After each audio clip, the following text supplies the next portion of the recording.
Royalty is supposed to be about duty, restraint, and bloodlines, but behind the velvet curtains, it was all passion, politics, and very public secrets. These weren't fairy tale princesses. They were queens of complication, duchesses of desire, and mistresses of survival. History tried to polish them. We're here to peel that gold leaf off and read the scandal carved underneath. This isn't gossip. It's biography with bite. 33. British royals who didn't just rewrite the rules, they seduced the footnotes. Welcome to the real crown jewels. And yes, they slept with everyone. Before we dive headfirst into centuries of royal chaos, make sure you're subscribed to the channel so you never miss a scandal they forgot to teach in school. And hey, where in the world are you listening from? Drop your country and the time it is right now in the comments. Midnight confession? Afternoon curiosity? Either way, you're in good company. 1. Catherine Howard. The fifth wife of Henry VIII was 17, beautiful, and tragically unaware of the job description. Catherine Howard walked into court like a lamb to a slaughterhouse that served wine at every execution. Before she ever wore a crown, Catherine had already collected a few names in her personal ledger, Francis Derham being the most notable, a man whose love letters would later be weaponized in the most Tudor of ways, legally and lethally. After marrying the king, she reportedly resumed contact with another man, Thomas Culpeper, a move that would prove in royal terms career-ending. Court gossip whispered, letters vanished, confessions appeared, conveniently, just in time for the axe. Whether it was love, lust, or just sheer boredom in a palace crawling with spies, Catherine's name became synonymous with the phrase, "Don't ask, don't tell, just beheaded." Her death was swift. Her reputation was not. And in the shadows of her downfall, another queen would rise, dragging scandals of her own, wrapped in tartan and tragedy. 2. Mary, Queen of Scots. Mary was a queen 3 times over, and a widow twice before 25. Her heart, however, refused early retirement. If Catherine Howard's downfall was speed, Mary's was spectacle. Her marriage to Henry Darnley was a parade of mistakes with a suspicious death scene and a poetic twist. Darnley was found strangled after his house exploded. Subtle. Then came Bothwell, her bodyguard, abductor, and possibly her lover, depending on which historian you ask and how many glasses of wine they've had. She married him anyway. Bad PR move. It triggered a rebellion, a forced abdication, and 19 years in English captivity. The English called her reckless. The Scots called her cursed. But the men who danced through her life, Darnley, Riccio, Bothwell, left more questions than answers. Were they lovers, pawns, or both? When the axe finally dropped, again, England solves its royal problems like it solves its plumbing issues. It wasn't just a queen that died. It was a woman whose private life had been rewritten into propaganda. And the next queen on this list? She knew all about weaponized scandal, except this time it came with a trial, a jury, and a husband who wanted her erased without the effort of a sword. 2 queens in, and already we've had secret letters, explosive husbands, and a royal trial that ended in execution. And we're just getting started. If you're into stories where history gets messy and nobody's entirely innocent, hit that subscribe button now. Also, curious minds want to know, where are you watching from, and what time is it? Is this your midnight rabbit hole or your lunch break escape? Drop it in the comments. 3. Queen Caroline of Brunswick. Caroline entered British royal life like a cat thrown into a dog show, loud, chaotic, and impossible to ignore. She was married to the future George IV, who loathed her on sight and immediately found several excuses to avoid ever sharing a room, a dinner, or a decade with her. Caroline responded to this royal rejection in a very modern way, by becoming fabulously scandalous. Separated from George, she roamed Europe like a chaotic neutral duchess, collecting artists, servants, and the occasional Italian musician. Her household in Italy practically operated like a soap opera, complete with a mysterious valet named Pergami, who was either her footman or her lover, or possibly both depending on whether you were reading the court transcripts or the tabloids. When she returned to England, George tried to stop her from being crowned by putting her on trial for adultery. The people loved her for it. The establishment did not. The Queen's trial was Britain's first celebrity scandal, and Caroline leaned into it with the precision of a woman who knew that public sympathy was her only shield. But her time in the spotlight ended in humiliation and exile, and just as her story faded, another royal would rise who burned through lovers, cigarettes, and social expectations in equal measure. 4. Princess Margaret, Countess of Snowdon. Princess Margaret didn't flirt with scandal. She chain-smoked it, wore it to dinner, and lit it on fire during press events. She was the younger sister of Queen Elizabeth II, but Margaret never seemed interested in the stiff upper lip. Her mouth, her wardrobe, and her bedroom were rarely closed. Her first great heartbreak was Group Captain Peter Townsend, a divorced man the palace wouldn't allow her to marry. So she didn't. Instead, she spent the next 4 decades gleefully erasing the image of a repressed royal. Her marriage to photographer Anthony Armstrong Jones, later Lord Snowdon, was famously open, emotionally, physically, and geographically. Margaret had affairs with actors, artists, writers, and one bartender with a yacht who became the tabloid's wet dream. She posed for scandalous photos. She hosted wild parties. She made being royal look fun and miserable at the same time. Margaret died as she lived, smoking, drinking, and reportedly humming show tunes. And while her sister represented stability, Margaret remained the patron saint of royal rebellion. Next, a French queen consort who imported both Catholicism and controversy, plus a few male companions whose presence history still can't quite explain. 5. Henrietta Maria of France. Henrietta Maria didn't need to have affairs to become a public enemy, but rumor says she did anyway. She arrived in England as the Catholic queen of a Protestant country, a woman whose French entourage, foreign accent, and political opinions made her the perfect villain in the eyes of English courtiers. Her husband, Charles III, adored her. That didn't stop the court from whispering about her favorites, especially the men who lingered too long in her private chambers or shared too many letters. The Duke of Buckingham, though closer to the king, cast a suspiciously glamorous shadow. Later, rumors circled around her intense friendships with foreign nobles, artists, and priests. Men whose loyalty to her was often described with just enough innuendo to spark suspicion. When the English Civil War erupted, she fled.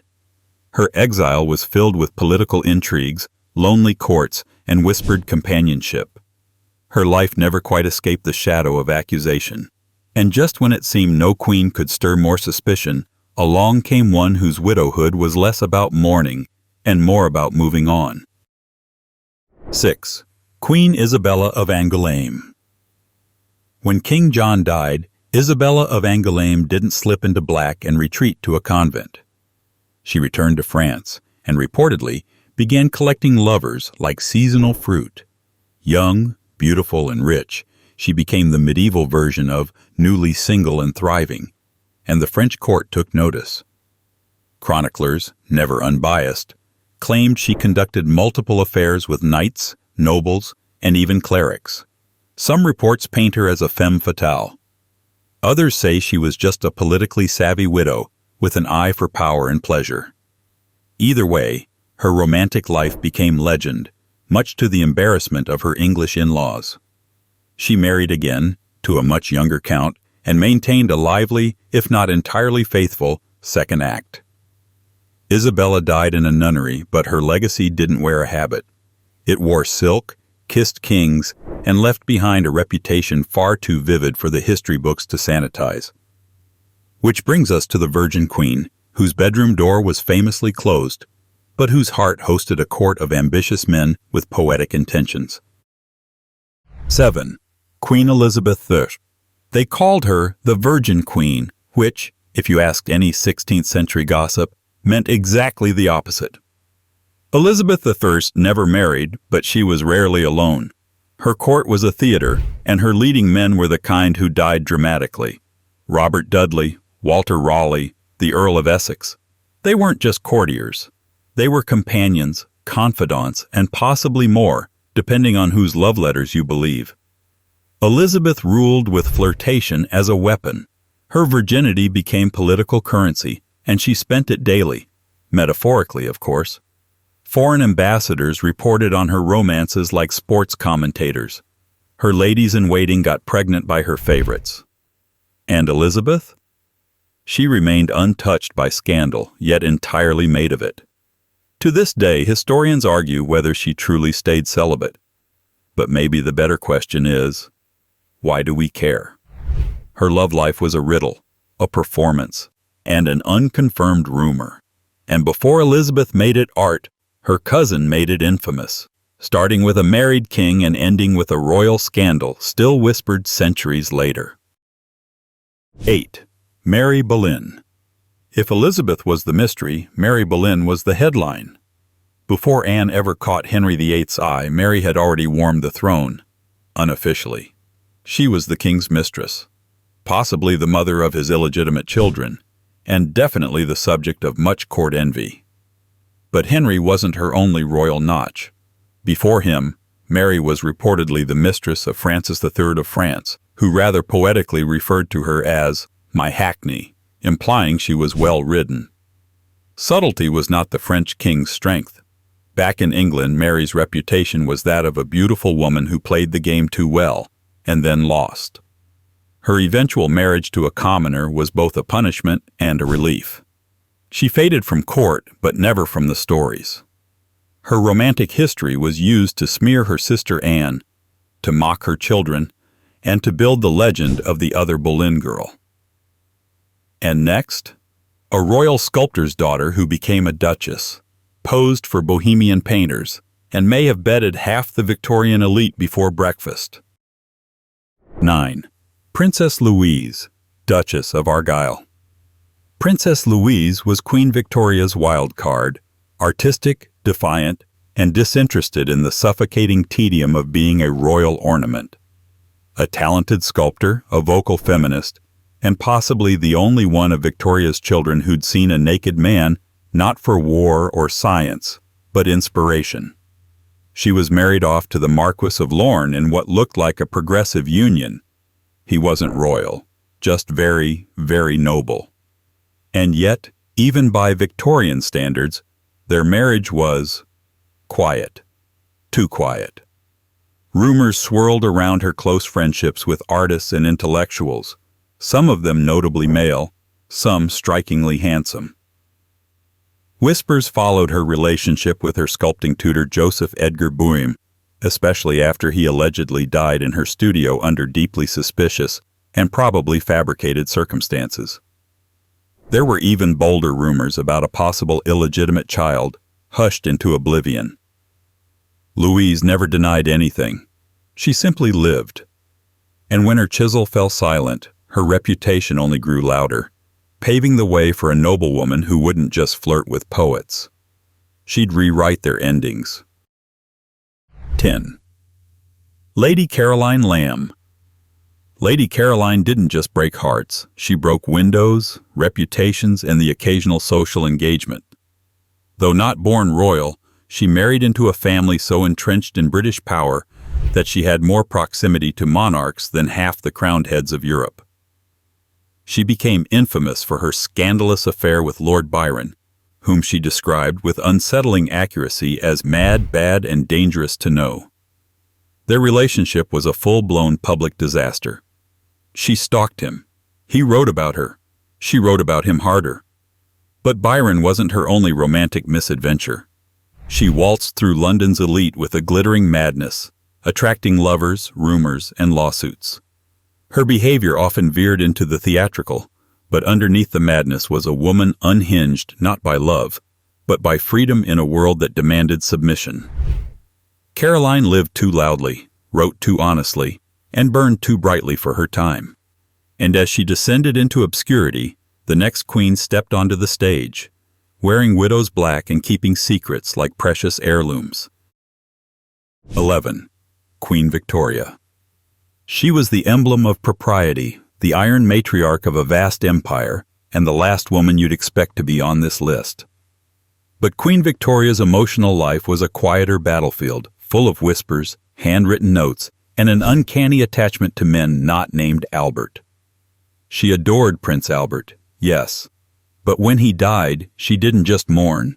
She transferred all that affection, that obsession, onto someone else, John Brown, her Scottish servant. Their relationship caused panic at court. He called her woman, drank heavily, and had the kind of access that made prime ministers nervous. Some called it companionship, others called it scandal in tweed. Later there was Abdul Karim, the Munshi, another servant elevated far beyond his station. These weren't confirmed affairs, but they were emotional bonds that rattled the crown and infuriated her children. Victoria ruled a world terrified of impropriety while privately swimming in its gray zones. And before Victoria's myth could fossilize into sainthood, her ancestors' story still haunted the royal DNA. A queen whose beauty was matched only by the number of enemies she made in bed and in Parliament. 12. Elizabeth Woodville.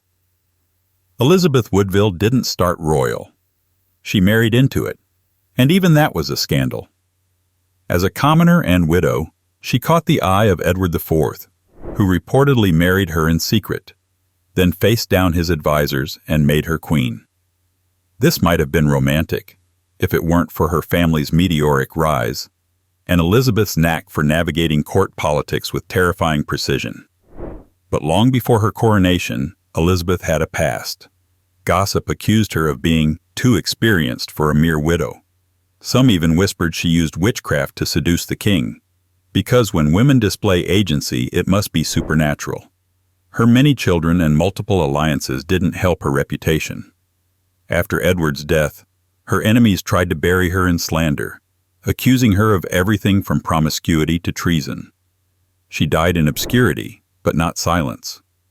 Her blood flowed into the Tudor line, and so did her sense for strategy, something the next queen would need in spades, with 3 dead husbands and a fiancé who tried to steal the crown right off her corpse.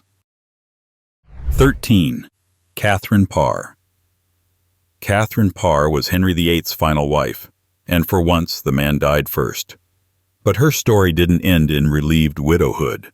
It just got more complicated. She was intelligent, reform-minded, and already twice widowed before marrying the king. But it was her 4th marriage, after Henry's death, that stirred gossip. Enter Thomas Seymour, uncle to the future Edward VI, and a man so charming he could talk himself into treason. Catherine married him in a whirlwind, sparking rumors that their relationship had begun before Henry's death. More concerning was Seymour's flirtation with the teenage Princess Elizabeth, who lived in their house and probably learned everything about royal dysfunction from close range. Catherine died in childbirth, and Seymour didn't last long after. But her life remains a tangled tale of loyalty, ambition, and romantic miscalculations. And just before her ghost faded from court, a certain orange seller turned mistress would blaze across the Restoration stage, barefoot, loud, and loved by a king. 14. Nell Gwyn. Nell Gwyn wasn't born noble. She sold oranges in a theater and slept her way into British history. Charles II adored her, and so did the people. She was funny, crude, and sharper than half the royal advisors combined. While Charles juggled a harem of mistresses, Nell stood out, not just for her beauty, but for her wit. She once told an angry mob, mistaking her for the Catholic Duchess of Portsmouth, "I am the Protestant whore." The people cheered. Before Charles, she'd already had lovers. After him, she probably had more. But history remembers her not as a courtesan, but as a survivor. She rose from nothing, stayed loyal to the king, and died relatively unscathed, rare for women in her profession. Nell didn't pretend to be virtuous. She pretended to be nothing. And in that honesty, she outlived her rivals, including one very noble duchess with a title, a palace, and a reputation for seducing anyone not nailed to the throne. 15. Barbara Villiers, Duchess of Cleveland. Barbara Villiers wasn't just a mistress, she was a monarch's addiction. Charles II couldn't let her go, even when her manipulations became legendary. She bore him 5 children and still found time for other lovers, including the occasional actor, soldier, or stray noble. She married to gain a title, but she never slowed down. Her private life made Nell Gwyn look like a nun. Barbara was tall, scandalous, and unapologetically powerful. She used her bedroom as a war room and wielded beauty like a political weapon. Court whispers turned into pamphlets. Artists painted her half-naked and draped in irony. She didn't care. She had the king, the money, and the fury of a woman who refused to age out of desirability. When Charles moved on to younger mistresses, Barbara still lingered in court like perfume on royal sheets, residual and unforgettable. And just when you thought the king had exhausted his appetites, he imported his next lover from France, fluent in flattery and secrets. 16. Louise de Kérouaille, Duchess of Portsmouth. Imported from France with courtly manners and impeccable timing, Louise de Kérouaille arrived in England not merely as a lady-in-waiting, but as an elegant diplomatic grenade. Charles II met her, liked her, and immediately added her to his already crowded rotation of mistresses. But Louise wasn't just another conquest. She was a long-term investment, backed by French intelligence, powered by silk and charm. She received titles, estates, and vast sums of money, all while keeping Charles comfortably tangled in velvet sheets and political compromise. Her enemies accused her of seducing for the French crown, and they weren't entirely wrong. But Louise wasn't just a spy. She was also a survivor. Graceful under scrutiny, dangerous in whispers, and just cunning enough to outlast the Restoration's endless jealousies. After Charles's death, she fled England with her wealth intact, which was more than most of his lovers could say. But the royal taste for chaos wasn't gone.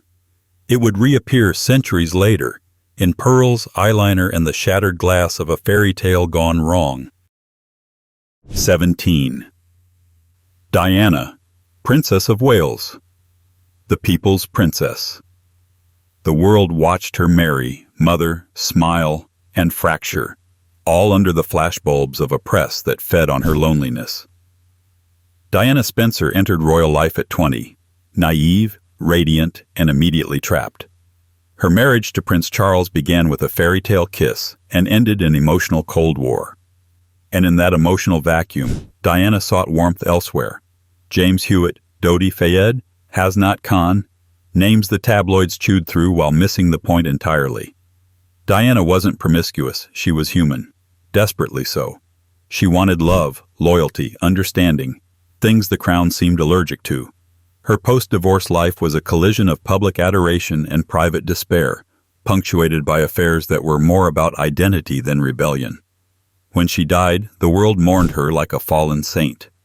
But behind the saint was a woman who loved hard, suffered deeply, and never stopped seeking what royalty refused to give her. And decades before Diana, another woman had already claimed Charles's heart and refused to let it go. 18. Camilla, Duchess of Cornwall, now Queen Camilla. Camilla Shand never seemed like the scandalous type. Horsey, funny, plain-spoken, more country weekend than palace ball. But her affair with Charles became one of the most famous, most vilified, and most enduring romantic entanglements in royal history. Long before Diana, there was Camilla, and long after Diana, there still was. Despite multiple separations, marriages, and relentless tabloid abuse, Camilla maintained her emotional hold on the future king. Their relationship was an open secret at best, an open wound at worst. And while the world saw her as the other woman, Charles saw her as the woman. Period. Over the years, the public narrative shifted, from outrage to reluctant tolerance, then to begrudging acceptance. Camilla's past, too, was not without its own chapters. She had other lovers before Charles, and possibly alongside him. But she didn't chase drama. She endured it. And before her, another Churchill had already claimed royal scandal as a birthright. 19. Arabella Churchill. Arabella Churchill wasn't beautiful. That's what the record said, bluntly, as if it excused everything that followed. But James, Duke of York, later James II, chose her anyway. She became his mistress in the 1660s, bearing him 4 children and scandalizing a court already dizzy from Charles II's escapades. Arabella was loyal, discreet, and oddly unbothered by the chaos of royal life. Yet, her reputation didn't end with James. After their affair cooled, Arabella married and reportedly entertained other companions, suggesting that her private life didn't stop just because her royal phase did.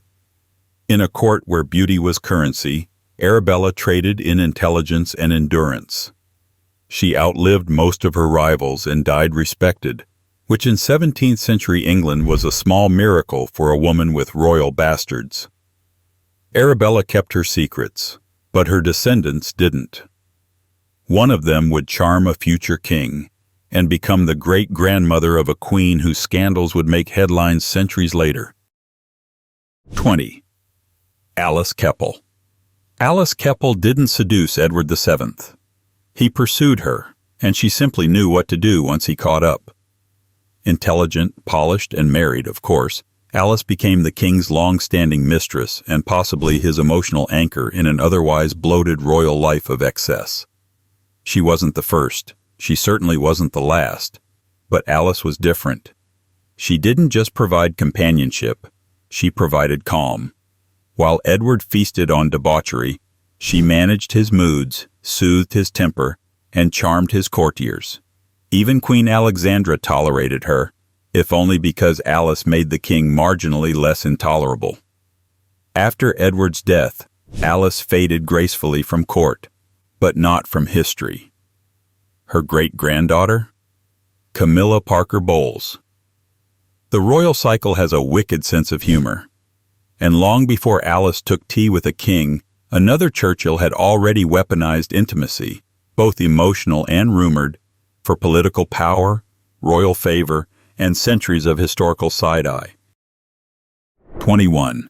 Sarah Churchill, Duchess of Marlborough. Sarah Churchill was the original palace power broker, fierce, ambitious, and more politically shrewd than half the men advising Queen Anne. Sarah rose from lady-in-waiting to unofficial queen-maker. Her bond with Anne was legendary, volatile, and to many, suspiciously intimate. They exchanged letters that sound more like breakup notes than state memos. Sarah's influence over Anne was so profound that Parliament noticed.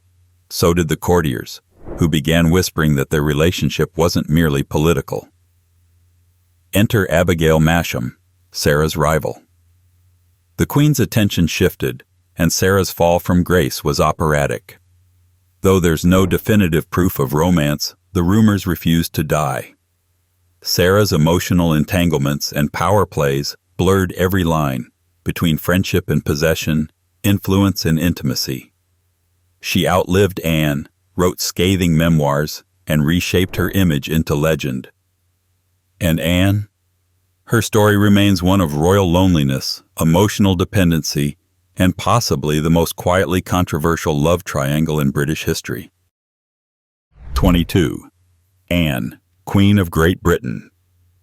Anne ruled an empire, but never ruled her own heart. She was shy, sickly, and obsessed with loyalty, especially from the women closest to her. Her lifelong relationship with Sarah Churchill was intense, codependent, and by all historical accounts, emotionally overwhelming. When that bond fractured, Anne turned to Abigail Masham, Sarah's cousin. This switch set off a scandal that upended the court and led to some of the most cutting political pamphlets in British history. Anne was mocked, maligned, and called everything from weak to deviant. All because she formed deep attachments that didn't fit into the tidy categories men preferred. Was it romantic? Was it emotional need? Or was it simply that Anne, alone on a throne, craved connection in a world that rewarded power but punished vulnerability? Whatever it was, her reign ended in sorrow, and her memory still lingers like a rumor half-whispered. But if Anne ruled quietly, the next queen lived loudly, flirting across courts and collecting favorites like jewelry. 23. Marguerite of France. Marguerite of France entered English history as the much younger second wife of Edward I, a king known more for his battle-hardened pragmatism than romantic poetry. She was 20. He was 60. The arrangement raised eyebrows even by medieval standards, but Marguerite played the role of dutiful queen with poise, grace, and a surprising degree of independence. But once Edward died, so did her royal obligations, and the court began to whisper. Her widowhood was long, well-funded, and socially active. Though no concrete affairs were recorded, because even medieval chroniclers knew when to look the other way, her name became attached to several noblemen who visited her far too often for comfort. One was said to be her late husband's own nephew. Another, a French courtier with a poetic tongue and suspiciously frequent correspondence. Was it romance? Friendship? Politics in disguise? No one knows. But Marguerite never remarried. She didn't have to. She already had attention. The same couldn't be said for a certain royal daughter whose courtships ended in heartbreak, rebellion, and a tragic early grave. 24. Princess Charlotte of Wales. Princess Charlotte was supposed to be the future. As the only child of George IV and heir to the throne after him, her life was tightly managed, obsessively scrutinized, and thoroughly disappointing to the people trying to control her. Charlotte wasn't having it. She rejected suitors handpicked for political usefulness, eloped with the wrong men, and entertained romantic letters from at least 3 different lovers before she was finally pressured into marrying Prince Leopold of Saxe-Coburg. And then, she died in childbirth at age 21, instantly transforming into a national tragedy. But before her early death froze her in saintly marble, Charlotte's love life had already drawn gossip. She was headstrong, impulsive, and deeply romantic. Letters suggest she longed for emotional intensity, even at the cost of propriety. In another era, she might have lived free. In hers, she died a symbol of everything the crown feared, a woman with power and passion.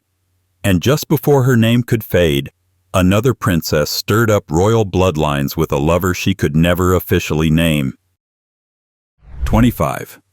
Princess Sophia, daughter of George III.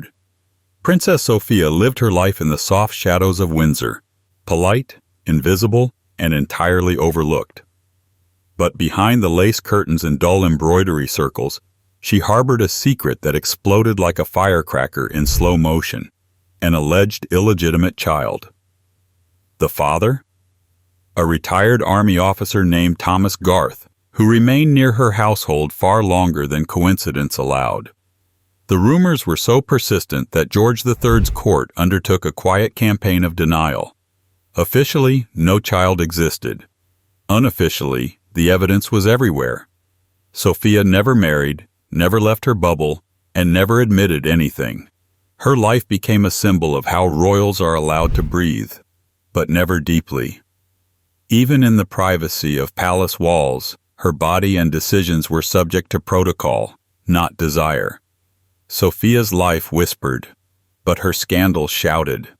And just a generation later, another princess would stir whispers of her own, drifting through court with music, melancholy, and more than a few secret admirers. 26. Princess Caroline of Great Britain. Princess Caroline, the daughter of George II, was witty, intellectual, and well aware of her value in a court that preferred its women ornamental. She never married, though suitors came and went.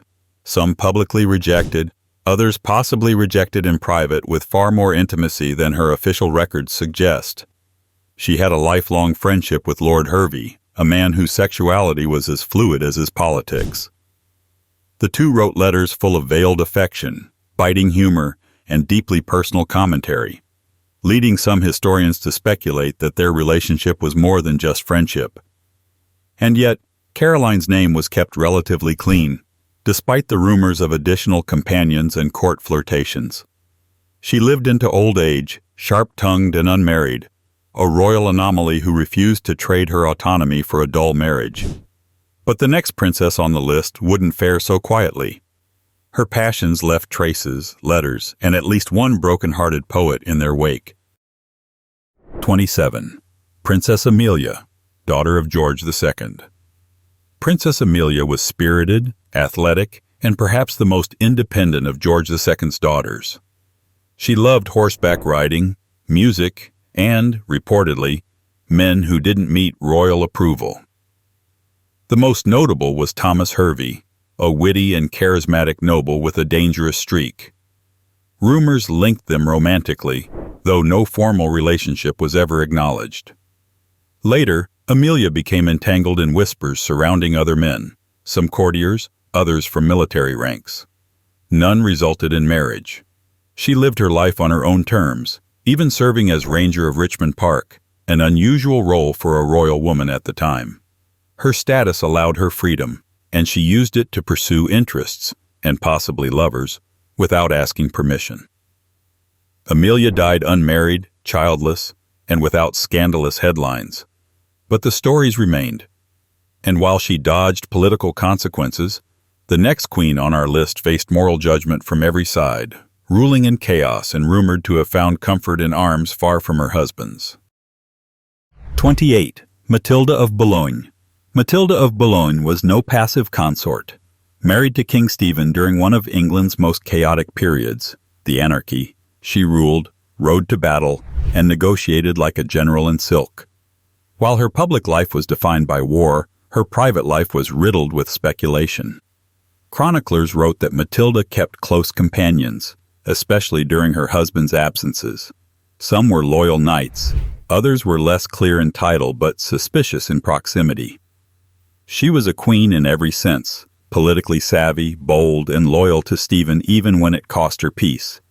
But her affinity for male allies, particularly one enigmatic knight who appeared in multiple royal dispatches, became the seed of a lasting rumor. Did Matilda seek solace from a war-torn marriage? Or did her legend simply grow in the absence of facts? She died respected, but the gossip never died.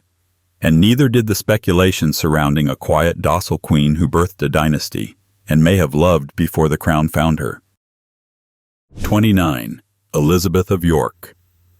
Elizabeth of York had the smile that united two warring houses, the womb that gave birth to the Tudor dynasty, and the silence of a woman who knew too much. Officially, her reputation was spotless, but unofficially the rumors crept in, particularly around her youth. As the daughter of Elizabeth Woodville, she inherited not just beauty, but suspicion. Some said she was courted too closely by her uncle, Richard III. Others whispered of youthful flirtations before her marriage to Henry VII, including noblemen whose names were discreetly erased. Her marriage to Henry was more political than passionate, though it eventually softened. But the early gossip never fully disappeared. Whether real or fabricated, it followed her through history, haunting even the margins of Shakespearean fiction. Elizabeth lived with dignity, ruled with grace, and died young. But her story remains threaded with quiet tension. And from that tension came her daughter, Anne Boleyn, who would live, love, and die with the full force of a scandalized crown. 30. Anne Boleyn. Anne Boleyn didn't just change history, she ruptured it. She caught the eye of Henry VIII, refused to be a mistress, and made herself queen at the expense of a kingdom's conscience. But before Henry, Anne had other suitors, Henry Percy, Thomas Wyatt, possibly even others who left fewer poems and more questions. Her rise was laced with slander, adultery, incest, witchcraft, charges engineered more for political convenience than accuracy.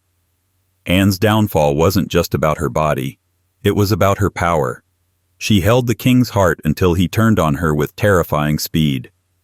5 men were executed as her alleged lovers, though most were likely innocent. Anne was beheaded in 1536, her dignity intact, her legacy forever debated. She died a queen.